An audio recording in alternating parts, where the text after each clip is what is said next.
Halo, Assalamualaikum. Perkenalkan nama saya Fazi Sabila, NPM saya 161181125, kelas 4 LA dengan mata kuliah Big Data.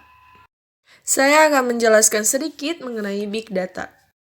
Nah, yang pertama yaitu permasalahan yang sering terjadi pada Big Data yaitu data tidak asli, kurangnya keamanan data, data salah penempatan, dan cara pengolahan data salah, sehingga data dapat bocor ke pesaing atau orang yang tidak berwenang, serta data tidak bermanfaat bagi perkembangan perusahaan.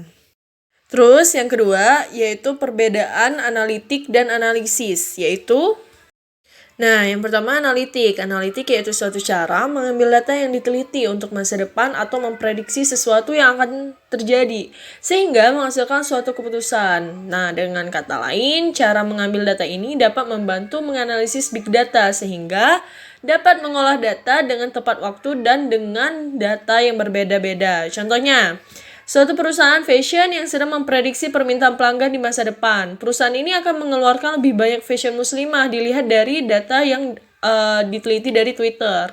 Nah, banyak artis-artis hijrah yang membuat mereka memprediksi tuh kalau masa depan fashion muslimah memiliki permintaan yang besar. Jadi intinya, jika perusahaan fashion ini melihat tren yang akan terjadi sehingga tidak ketinggalan tren. Sedangkan analisis yaitu strategis untuk mengolah data yang diteliti yang merupakan data yang telah terjadi untuk mendapatkan hasil sesuai prediksi. Biasanya data yang didapat yaitu data yang beragam dan data yang ukurannya besar sehingga harus dipilah antar bagian. Jadi, data tidak boleh diolah secara keseluruhan, tetapi dipilah-pilah sesuai bagiannya, walaupun ada keterkaitan antar bagian. Contohnya, dalam perusahaan fashion muslimah yang telah dianalitik tadi, jika fashion muslimah di tren 2022, maka strategis yang diambil yaitu dengan memaksimalkan produksi dan pemasaran fashion muslimah tersebut. Antara produksi dan pemasaran dipisah cara pengelolaannya walaupun saling berhubungan. Nah, antara produksi dan pemasaran harus diseimbangkan agar prediksi berhasil. Dilihat juga kinerja dari karyawan dalam memproses fashion ini untuk mendapatkan kualitas terbaik. Jadi antara bagian produksi dan harus memaksimalkan kualitas produknya, sedangkan bagian pemasaran harus memasarkan produk dengan menarik, sehingga mengetahui respon dari pelanggan. Intinya analisis ini dapat menjawab pertanyaan-pertanyaan dari analitik. Terus selanjutnya perbedaan antara big data, big information, and big knowledge. Nah, big data merupakan data yang besar yang berkaitan dengan teknologi dan penyimpanan data tersebut. Dengan kata lain, data ialah langkah awal dalam memproses operasional dalam perusahaan agar sesuai dengan yang diinginkan perusahaan. Contohnya, data penjualan meningkat sehingga membutuhkan penyimpanan yang banyak dan aman serta teknologi yang harus memadai. Sedangkan big information merupakan informasi yang banyak yang diambil dari data dan knowledge yang diambil dari manapun dalam waktu yang tertentu. Intinya, informasi ini didapat dari kumpulan data dan knowledge sehingga hasilnya dapat berupa hal yang baru. Contohnya, data penjualan meningkat tadi diolah menjadi sebuah informasi yang didapat, seperti halnya gimana sih kepuasan pelanggan dari sisi apa yang diambil, misalnya dari sisi kualitas, harga, ataupun kebutuhan pelanggan. Sedangkan big knowledge merupakan pengetahuan yang banyak yang didapat dari informasi dan data yang harus dipahami diorganisir sehingga mampu mengatasi problem perusahaan. Contohnya, kepuasan pelanggan yang menghasilkan penjualan meningkat. Tadi diolah dan diorganisir menjadi produk yang diinginkan pelanggan. Misalnya produk yang diproduksi perusahaan yaitu produk masker. Nah, ini diinginkan pelanggan saat ini karena pelanggan membutuhkannya dan pelanggan melihat apakah kualitas masker sesuai dengan harganya. Sedangkan perusahaan memproduksi masker yang harga murah, kualitas terjamin seperti masker tersebut dapat menyaring udara bersih sehingga virus atau bakteri tidak dapat menembusnya, seperti yang diinginkan dari pelanggan. Lebih utama dari ketiga tersebut yaitu data, karena jika tidak ada data, maka tidak ada informasi dan knowledge. Dengan adanya data, maka dapat mengetahui informasi yang ingin diolah, serta dengan adanya data, informasi yang diolah menjadi suatu pengetahuan atau knowledge yang dibutuhkan perusahaan sehingga mampu mengatasi masalah yang ada di perusahaan dan perusahaan dapat bersaing dengan pesat. Selanjutnya yaitu perbedaan antara data terstruktur, data semi terstruktur, dan data tidak terstruktur. Data terstruktur yaitu data yang disimpan di database dengan memiliki key relation. Contohnya data produk dijual. Biasanya jika menggunakan e-commerce bisa langsung di-download Excel yang ada di dalamnya. Sehingga di dalam Excel tersebut terdapat baris dan kolom seperti nama produk, jumlah produk, dan stok produknya. Terus ada data semi terstruktur, yaitu di mana data tersebut campuran antara data yang terstruktur dan data yang tidak terstruktur. Lebih tepatnya, data ini belum diklasifikasikan baik dalam format tertentu. Contohnya, di dalam sosial media terdapat ID pengguna. Itu merupakan data terstruktur, sedangkan data yang tidak terstruktur yaitu seperti foto, chatan, video, dan lain-lain. Terus ada data yang tidak terstruktur, yaitu data yang tidak memiliki model data yang ditentukan. Contohnya data yang diambil dari Facebook berupa data tekstual ataupun dalam bentuk video atau foto. Terus selanjutnya perbedaan antara data science dengan business intelligence, yaitu data science itu analisis prediktif seperti halnya pencarian model pola, data yang ingin diolah. Biasanya data ini mengandung sains seperti matematika, statistik, komputer, dan lain-lain. Data science akan menggunakan hipotesis, contohnya dalam memproduksi masker. Harus adanya hipotesis seperti perkiraan berapa lama tren masker digunakan, bagaimana kualitas masker yang diinginkan. Ini kan harus menggunakan statistik untuk menghasilkan data yang diinginkan sehingga sesuai dengan prediksi. Sedangkan business intelligence itu analisis deskriptif seperti halnya laporan dari perusahaan ataupun tren yang ada. Biasanya business intelligence mengolah data menjadi data yang bernilai merupakan hal mendasar untuk mengolah data sains dengan memilah data penelitian yang terstruktur atau tidak terstruktur sehingga membantu perusahaan dalam mengambil keputusan. Contohnya, tren masker tadi. Strategi yang digunakan perusahaan dalam mengambil tren ini harus sesuai dengan hipotesis serta prediksi sehingga tidak kelebihan dalam memproduksi masker. Keduanya keterkaitan satu sama lain karena dari business intelligence mengolah data mentah menjadi data yang setengah jadi, sedangkan data science, data setengah jadi diolah menggunakan pola yang telah ditentukan dengan pilihan menggunakan sains, matematika, atau statistik, menjadi data yang siap digunakan untuk prediksi di masa depan. Selanjutnya, perbedaan antara data science dengan data engineer dan apakah terkait antar keduanya.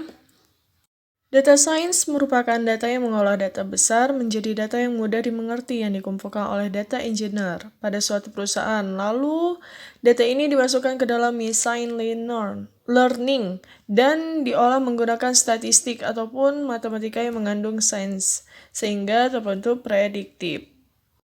Sedangkan data engineer merupakan data yang mengumpulkan, mengatur, dan memonitoring sesuatu yang ada di perusahaan, sehingga dapat mengenangani alur data dalam jumlah besar, dan data ini dapat membantu data science dalam mengolah data. Jadi misalnya data engineer ini mengumpulkan data yang diambil dari sosial media mengenai tren produk yang sekarang, sedangkan data science yang mengolah data yang telah dikumpulkan dan di-manage dari data engineer, sehingga menghasilkan data yang dapat digunakan oleh perusahaan. Selanjutnya ada 10 V dari Big Data yaitu volume, variety, velocity, veracity, value, validity, variability, venue, vocabulary, vagueness. Volume merupakan ukuran atau jumlah data yang dihasilkan dalam setiap waktu. Misalnya, data yang dihasilkan dari sosial media setiap hari meningkat. Begitu juga data yang dihasilkan perusahaan semakin besar perusahaan tersebut, semakin besar permintaan konsumen, maka semakin besar data yang harus disimpan. Contohnya, jika dalam perusahaan adanya data penjualan, data gaji karyawan, data pemesanan barang, data supplier, dan lain-lain. Dalam setiap data tersebut berbeda-beda kapasitas atau kebanyaknya data yang dibutuhkan untuk disimpan, sehingga membutuhkan tempat penyimpanan yang cukup agar keamanan data terjaga. Yang kedua ada variety, merupakan seperti halnya tadi, data yang dihasilkan bukan hanya satu jenis saja, tetapi beragam seperti data penjualan, data gaji karyawan, data pemesanan barang, data supplier, dan lain-lain. Ini merupakan data umum perusahaan, belum termasuk data teknologi yang digunakan dari perusahaan untuk mengolah datanya. Di dalam teknologi tersebut juga mempunyai banyak data yang dihasilkan. Keberagaman data ini, maka lahirlah data terstruktur, semi terstruktur, dan tidak terstruktur. Contohnya data umum perusahaan diolah menggunakan menggunakan aplikasi pergudangan seperti aplikasi Odoo. Di dalam aplikasi ini terdapat ID perusahaan yang merupakan data terstruktur, data umumnya itu merupakan data semi terstruktur, dan data yang tidak terstrukturnya itu terdapat pada data-data chatan pelanggan, foto atau video produk, dan lain-lain. Velocity merupakan kecepatan data yang terus berkembang sehingga data tersebut dapat dianalisis sementara walaupun tidak dimasukkan ke dalam database. Contohnya seperti halnya aplikasi Odoo yang dapat menghasilkan data penjualan meningkat dilihat dari produk yang dipesan atau diorder. Data ini dapat dilihat meningkat tanpa harus membuat database terlebih dahulu karena bisa langsung dilihat dari pemesanan pelanggan. Veracity merupakan akurasi data yang dihasilkan agar data-data tersebut dapat menghasilkan informasi yang tepat, karena biasanya data yang dihasilkan kurang sesuai atau datanya rusak, makanya perlu keandalan dalam mengidentifikasi data. Terus ada value. Value merupakan data yang mempunyai kegunaan atau bernilai dari sekian data yang banyak untuk menunjang tujuan perusahaan. Seperti halnya tadi, jika kita tidak mengerti untuk apa data penjualan tersebut disimpan, maka tidak ada gunanya data tersebut. Oleh karena itu, harus dibuat bernilai data-data yang telah ada di perusahaan. Contohnya data penjualan yang digunakan untuk memprediksi stok yang ada di gudang dan memprediksi produksi yang akan dibuat.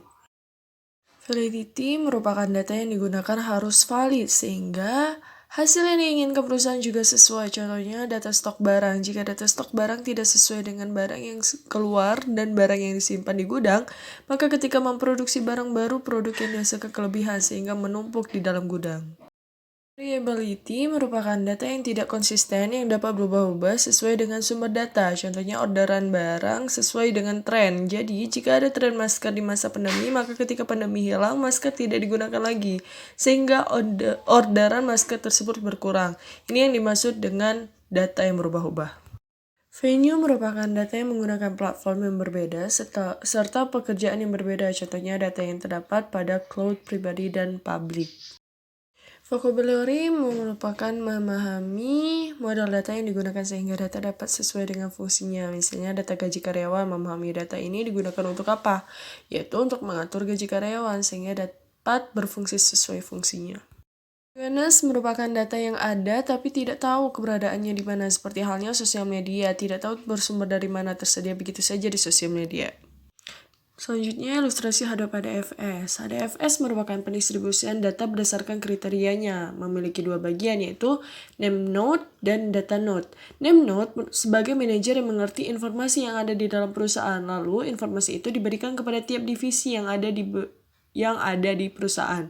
Sebagai data node, agar tersalurkan tiap divisi. Jadi, data-data yang diperlukan dapat diolah dan digunakan.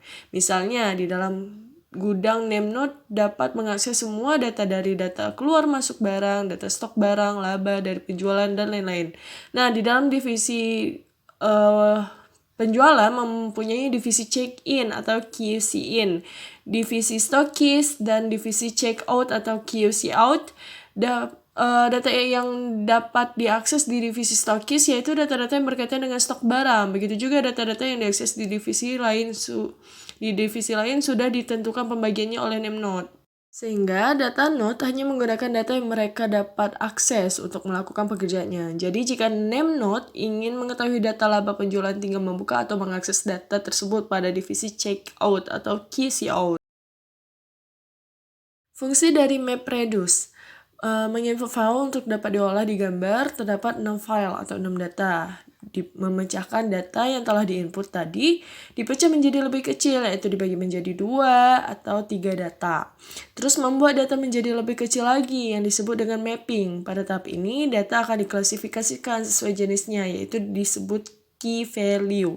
Semakin banyak mesin yang mengolah data yang berbeda, semakin cepat selesai prosesnya. Mesin dapat memproses data yang berbeda karena key value tersebar di semua mesin.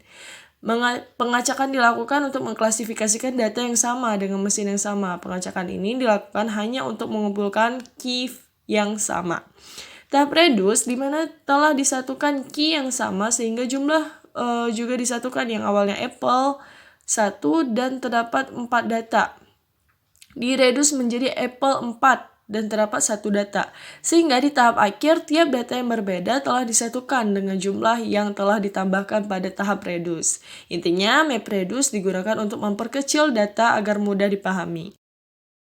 Terus sekarang menjelaskan tentang himpunan data. Himpunan data yaitu data yang dipersiapkan untuk pemrosesan data, seperti pada gambar di sebelah kiri.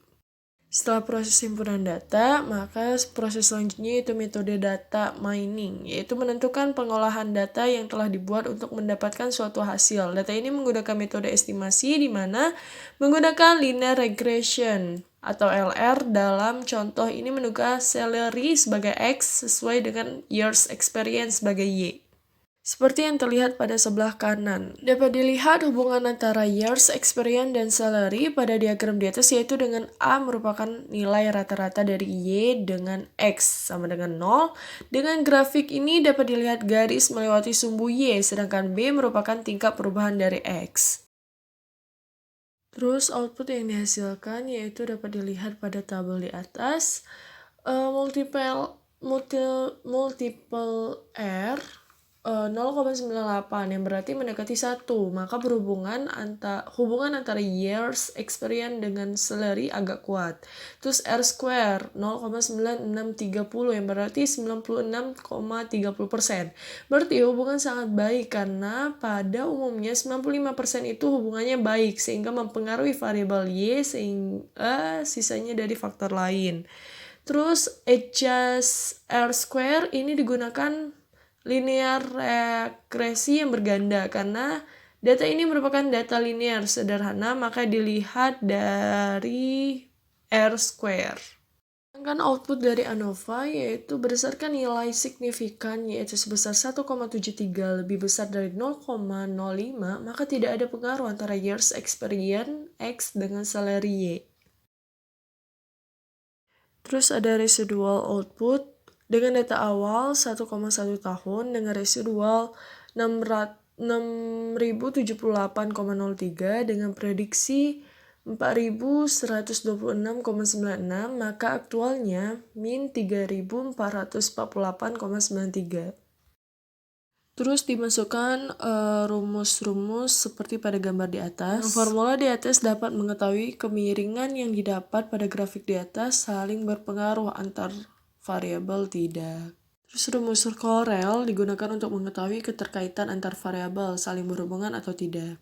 Yang terakhir yaitu evaluasi. Berdasarkan hasil output di atas, maka yang dapat dilihat yaitu evaluasi akurasi di mana berdasarkan signifikan yang didapat melebihi 0,05 yang berarti hubungan antar variabel tidak ada pengaruhnya, sehingga harus mengubah variabel, dengan kata lain data tidak akurat. Yang penjelasan sedikit mengenai Big Data. Terima kasih. Assalamualaikum warahmatullahi wabarakatuh.